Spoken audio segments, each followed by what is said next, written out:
ఎన్నికల అనంతరం కొంతమంది వైసీపీ నేతలు అండర్ గ్రౌండ్‌కి వెళ్ళిపోయే ప్రయత్నం జరుగుతుందని ఆల్రెడీ మనం చెప్పాం. అది అక్షర రూపం దాల్చింది.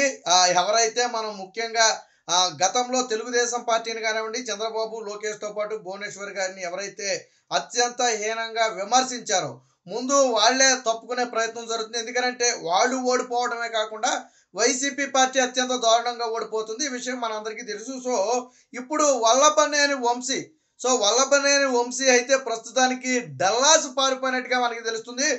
సోషల్ మీడియాలో ఇప్పుడు నేను చూపిస్తున్నటువంటి ఈ ఫోటో ఏదైతే ఉందో ఈ ఫోటో అయితే సోషల్ మీడియాలో వైరల్‌గా మారింది. మరి నిన్నెళ్ళాడా, మొన్నెళ్ళాడా, ఎప్పుడెళ్ళాడా అనేది మనకైతే తెలీదు. ఆల్రెడీ నిన్న మాట్లాడుకున్నాం. వల్లభనేని వంశీ ఏంటి అండర్ గ్రౌండ్‌లోకి వెళ్ళిపోయాడా, కనీసం ఎక్కడా కనపడటం లేదని చెప్పి మనం ఆల్రెడీ మాట్లాడుకున్నాం. సో, అసలు మ్యాటర్ ఏంటయ్యా అంటే ఇదిగో ఈ విధంగా డల్లాయిస్ అయితే పారిపోయినట్టుగా ఇదిగో దీన్ని బట్టి అయితే మనకి ఈ ఫోటోని బట్టి అయితే మనకి అర్థమవుతుంది.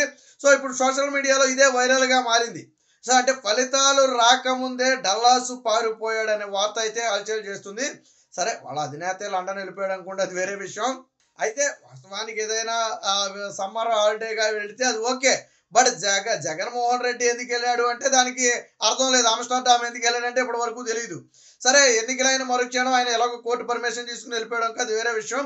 ఇప్పుడు వాళ్ళ నేతలు కూడా బహుశా వల్లభనేని వంశీ డల్లాస్ వెళ్ళాడంటే కొడాలి నాని కూడా బహుశా మొత్తానికి ఎక్కడికో ఒక చోటకైతే పారిపోయి ఉండొచ్చనే అనుమానాలు అయితే కలుగుతున్నాయి. గతంలో కూడా ఆల్రెడీ నారా లోకేష్ చెప్పాడు. నేను రెడ్ బుక్‌లో ఎవరి పేరైతే రాసానో వారిని ఎట్టి పరిస్థితుల్లో వదిలిపెట్టను. లీగల్‌గా తీసుకోవాల్సిన ప్రతి యాక్షన్ తీసుకుంటాం. అంటే ఏదో రెడ్ బుక్‌లో పేరుంది కాబట్టి ఏదో గొడ్డలు తీసుకొచ్చి బాబాయిని నరికినట్టు నరికేయడం కాదు. లీగల్‌గా చర్యలు తీసుకుంటాం. మీరు చేసిన తప్పుల మీద విచారణ చేయిస్తాం. మీరు చేసిన అవినీతి అరాచకాల మీద విచారణ చేయిస్తాం. ఖచ్చితంగా న్యాయస్థానాల ముందు దోషిగా నిలబెడతామని చెప్పి నారా లోకేష్ చెప్పాడు. అన్నట్టుగానే నారా లోకేష్ ఇప్పుడు సమరానికి కూడా సిద్ధమవుతున్నాడు. ఫలితాలు వచ్చిన వెనువెంటనే రెడ్ బుక్‌లో ఉన్న అధికారుల మీద కానివ్వండి, నేతల మీద కానివ్వండి ఖచ్చితంగా చర్యలైతే తీసుకునే దిశగా అయితే తెలుగుదేశం పార్టీ ముందుకెళ్తుంది. అందులో ఎటువంటి సందేహం లేదు. ఎందుకంటే ఇప్పుడు చంద్రబాబు గారు అభివృద్ధి మీద దృష్టి పెడితే నారా లోకేష్ కింది వ్యవహారాల మీద దృష్టి పెడతాడు. అందులో ఎటువంటి సందేహం లేదు. పార్టీ కూడా కార్యకర్తలు కూడా అదే కోరుకుంటున్నారు. ఎందుకంటే జగన్మోహన్ రెడ్డి లాంటి ఒక అరాచక శక్తిని ఎదుర్కొని 5 ఏళ్ల పాటు ప్రాణాలకు తెగించి ఎంతోమంది ప్రాణాలను పోగొట్టుకుని కుటుంబాలన్నీ కూడా రోడ్డున పడినా గానీ పసుపు జెండా పట్టుకుని ఎందుకు మోశారు అంటే రేపటి రోజున ప్రభుత్వం మారిన తర్వాత అందరికీ బుద్ధి చెప్తారని ఒక ఉద్దేశంతో. సో, కాబట్టి తెలుగుదేశం పార్టీ ఆ దిశగా వెళ్తుందనడంలో ఎటువంటి సందేహం లేదు. భువనేశ్వరి గారిని అసెంబ్లీ సాక్షిగా అవమానించినటువంటి వ్యక్తి ఈ గన్నవరం పశువుల డాక్టర్. వాస్తవానికి డాక్టర్ వంశీ అంటారు. డాక్టర్ అంటే పశువుల డాక్టర్ అనమాట. సో, అంటే పశువులు కనీసం మూగ జీవాలకైనా కొద్దో గొప్పో విశ్వాసం ఉంటది. గడ్డి తిని పాలిస్తాయి. కానీ ఆ విశ్వాసం కూడా లేకుండా తెలుగుదేశం పార్టీలో పుట్టి తెలుగుదేశం పార్టీలో పెరిగి ఆపేక్షతో ఈరోజు ఈ స్థాయికి వచ్చిన వల్లభనేని వంశీ అత్యంత నీచంగా, దారుణంగా భువనేశ్వరి గారి గురించి నిండు అసెంబ్లీలో మాట్లాడితే చంద్రబాబు గారు కూడా దుఃఖాన్ని ఆపుకోలేకపోయారు. అంటే అంత నీచమైన వ్యక్తులు ఈ వ్యక్తులు. సో, మరి ఫలితం అనుభవించకుండా పోతారో, ఎక్కడికి పోతారో మొన్న ఎన్నికల సమయం చూడండి. తీవ్ర అస్వస్థతకు లోనయ్యాడు. నామినేషన్ వెళ్ళే క్రమంలో ఎండదెబ్బకి వడదెబ్బ వచ్చి పోతాడేమో కాసేపట్లో అన్న స్థాయిలో నీరసించిపోయాడు. సో, పాపం అనేది ఏది వదిలిపెట్టదు. చంద్రబాబు నాయుడిని ముసలోడు అంటాడు. ఆయనేమో 74, 75 ఏళ్ల వయసులో మండు టెండలో రోజంతా ప్రచారం చేస్తే ఈళ్ళు గట్టిగా తిప్పి కొడితే 2 గంటల్లో నామినేషన్ కార్యక్రమానికి వెళ్ళలేని పరిస్థితి. దానికి సొమ్మసిల్లి చెట్టు కింద పడుకునే పరిస్థితి. ఈళ్ళు మళ్ళీ చంద్రబాబు గారి గురించి, ఆయన ఏజ్ గురించి ఈళ్ళు మాట్లాడటం. సో, భువనేశ్వర్ గారి గురించి అత్యంత నీచంగా మాట్లాడిన వ్యక్తుల్లో వల్లభనేని వంశీ ఒకడు. రేపు ప్రభుత్వాలు మారిన తర్వాత ఖచ్చితంగా నా పని పడతారు. ఇక నా చాప్టర్ క్లోజ్ అనుకున్నాడేమో తెలీదు గానీ, గన్నవరంలో ఓడిపోవడం అనేది ఖాయం. మెజారిటీ మీద పందాలు కాసుకుంటున్నారు అక్కడ.